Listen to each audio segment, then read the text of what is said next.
Hi everyone, I'm Kate Hausman. I'm the Education and Volunteer Coordinator with the Delaware Highlands Conservancy, and I'm out today at a local conservation area where I decided I was going to get out of the house and go for a walk. So I know a lot of you right now are looking for things that you can do as a way to get out of the house, but also a way that you can stay active and keep learning. So I wanted to share this with you today, just some observations that you can make when you go out in the woods, things that you can look for that'll keep you more engaged and also hopefully help you learn a couple things. So tag along with me, we're going to go for a walk. So one of the easiest things to observe when you're in the forest is obviously the trees. And a fun thing that you can do is to try to identify them. Now that might not come easily to a lot of people, but sometimes trees give us a really good clue as to what they are. So this tree in particular is one of those trees.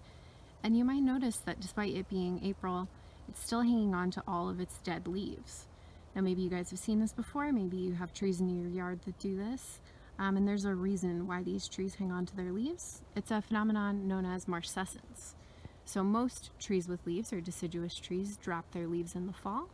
When the temperature gets colder, the trees can no longer transport nutrients up into their leaves from their roots and their stem, so those leaves drop off. That also helps to protect them from heavy snowfall so the branches don't snap. Trees like this, though, are what we call marcescent. So marcescence is when a tree hangs on to its leaves until something physically pushes them off. So that can be something like the wind, or it can actually be pushed off by the new budding leaf from the coming year. In our area, there's a couple different examples of trees that are marcescent, but this particular tree here is an American beech. So the beech has kind of a long, narrow leaf that tapers into an arrow shape. Other trees that are marcescent in our area are many of our oaks, our red and white oaks, so I'll be sure to point them out if I see any along the way.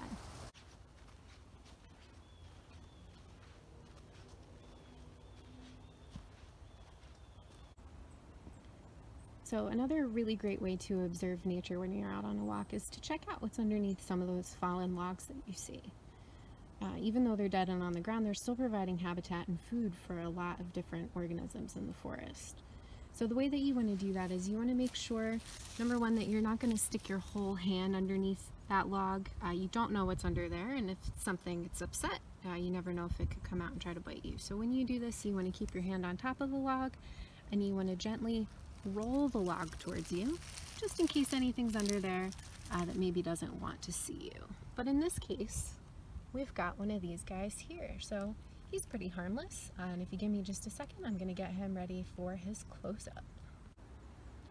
All right, so this little critter here is a red-backed salamander, and he gets his name obviously from that red color that runs along his dorsal side. Now the reason that I put him in this cup is because salamanders are amphibians. And what that means, among other things, is that they have a moist, permeable skin. So permeable means that things can pass through it. In the case of the salamander, that is air. They actually breathe through their skin. So you really want to limit the amount of time that you are holding a salamander, because their skin can absorb anything that you have on your hands. So if you've put on sunscreen or bug spray or hand sanitizer, that'll actually absorb into their skin and can make them really sick. So he's just in a cup here, and we can see him kind of moving around. Now salamanders are a really, really important part of our environment. They're what's known as an indicator species. So if you're out somewhere and you're finding a lot of salamanders, that probably means that wherever you are is not polluted. Like I just said about how they absorb things through their skin, they really can't live in an area where there's heavy toxins in their environment. It absorbs under their skin and they die. So it's a good thing to find these guys out there, and they're really fun to look for. Just remember to respect them and to roll their log back over when you put them back, which is what I'm going to do right now.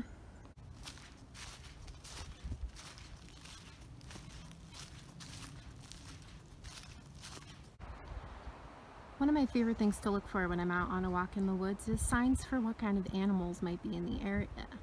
So right here in front of me, you guys can see this dead pine tree, and in it there's all these holes. So when we have a dead tree that's still standing, we call it a dead snag. And dead snags are actually really important for the environment because they still provide food and shelter for animals. So if you see a tree with holes like this all in it, I'll get a little bit closer. You might be wondering what would cause that kind of hole, and the answer is actually birds. So this tree has been pecked at by woodpeckers, and the woodpeckers are interested in all of the bugs that are living inside of this dead tree. So you can see there all those different insect channels where they burrow into that wood and make their home, and the woodpeckers can actually hear them crawling around. So they use their beak to knock against the wood, which causes those bugs to scurry, and then they're able to locate them and to drill those holes so that they can eat. So another animal sign to look out for when you're walking in the woods is tree scratches. So here we have another dead snag, a dead tree, and I'll get a little bit closer. You guys can see it's all full of holes, which are full of bugs. So along comes a hungry critter and they want to eat those bugs, but in order to do that they have to break through the bark. So we see scratches like this one. There's a couple different animals that can cause scratches in trees like this, but based on the pile of chips we have here and kind of the depth of those scratches in there, I think that this was done by a black bear. So a lot of people don't know that black bears actually get most of the protein in their diet from eating insects. So while you might think that they're a big scary hunter, in reality they really like to gorge themselves on bugs. So another animal sign that maybe you've seen before, or maybe you've just walked by and never noticed, is what's going on with these pine cones down here. So this one right here is whole. You can see it's pretty complete. But if we look at the other ones down here next to it, they look a little bit different. So the creature that does that is actually the one that's making a big racket above my head right now. I don't think we can actually see him, but there's a red squirrel up there. And squirrels really, really like to eat the seeds of the pine cone. And the seeds are what you find underneath these scales. So you can sort of think of a pine cone as like corn on the cob for a squirrel. They're going to peel all those scales back and they're going to use their teeth to get in there and to get those seeds.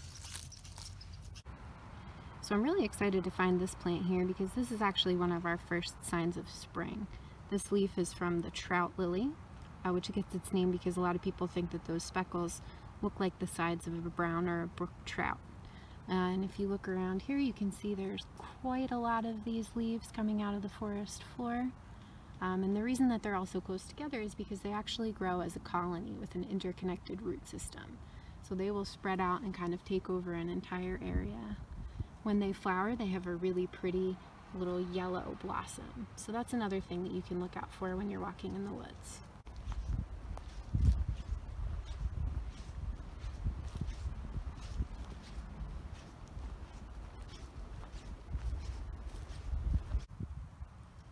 Another thing that you might find when you're walking in the woods are pieces of bones or shed antlers. So I just found this right here at the base of this tree, and I'm gonna guess this comes from white-tailed deer. This looks like a part of the backbone.